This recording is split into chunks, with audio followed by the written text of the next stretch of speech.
Hello again, everyone. It's Vince for here from TradingWinds.com, and this is our update for June 14th, 2020.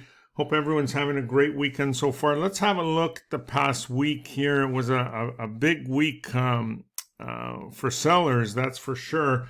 Most of it came within one day, but big weekly loss overhead. The main thing I think to look forward to moving ahead is a big move one way or the other, and that's what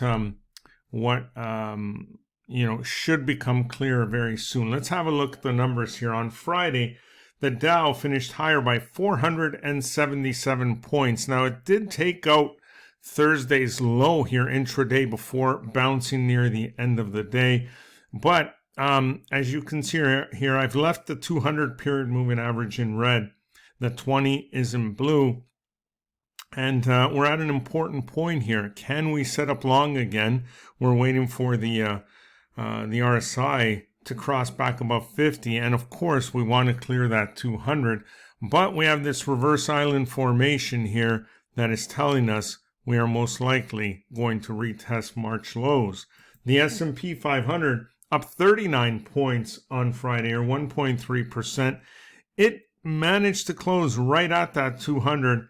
But it's in the same type of situation here where the RSI has yet to cross and close above 50. And we have that reverse island formation that was confirmed by that move below Thursday's low. The NASDAQ up 96 points, or 1%. It's the best looking chart out of the four main index charts here. Again, we have not yet seen a close back above the 50 level on the RSI. And the Russell 2000 also had a big day on Friday, up 31 points, or 2.3%, but also has that reverse island formation. The bond market did pull back on Friday, and the yield on the 10-year note settled at 0.704%. Crude oil up just 22 cents, or 0.61%. And could be setting up long as well once again, while gold down $2.5 points on Friday, but is in this channel and we're waiting for a breakout one way or the other. No momentum there. Again, longer term charts continue to point to an upside move, and so really we're waiting patiently here for a break above the highs to add to our existing gold positions here.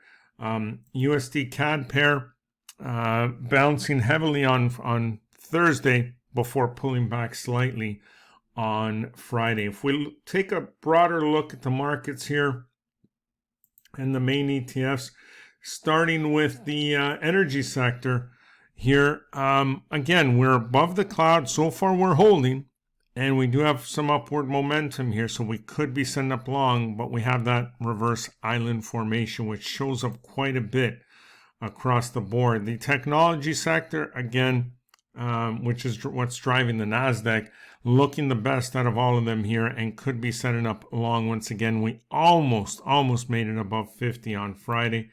XLU here, right at that upsloping 20, again, not setting up one way or the other, has that 200 overhead, so could go either way. Consumer discretionaries look a little better here. Again, have not completed the long setup just yet. Retail sector sits right at the 200. So again, when stocks approach that 200, they usually don't stay there very long.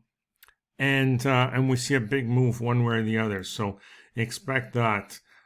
Communication ETF also looking a little better, but has not set up just yet.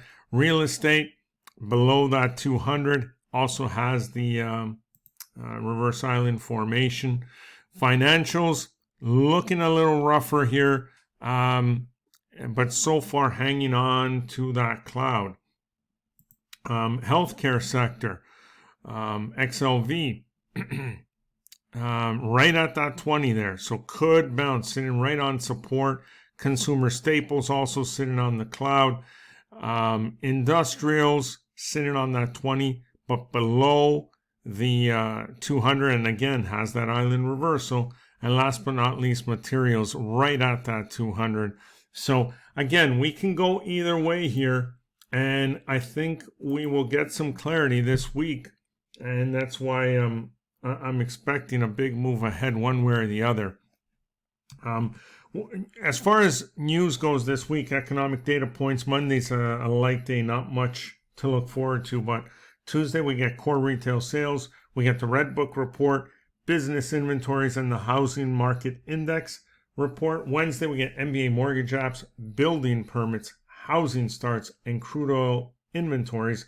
Thursday, of course, we get jobless claims numbers, and Friday is a light day as well. We get just the U.S. Baker Hughes rig count to look forward to. So, to keep it simple here going forward, really all we should be doing as usual is marking the highs and the lows, the recent highs and lows.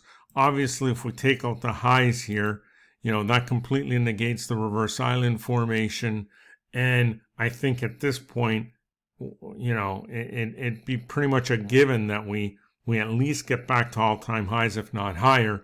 But any trade below here, and especially if we take out the major low down in here, this is a little further ahead, but if we take out Friday's low, I think we're going to retest this level, and I don't think we'll hold at that point, and we'll get some pretty serious selling coming in. But again, one of the easiest ways to do this is mark the recent high, recent low, and wait for a break from there. Okay, Monday. Tomorrow, June 15th, 1 p.m. Eastern, we'll be having another live market chat. I really hope to see you there, but that's about it for now. Enjoy the rest of your weekend, and we'll see you on our next update.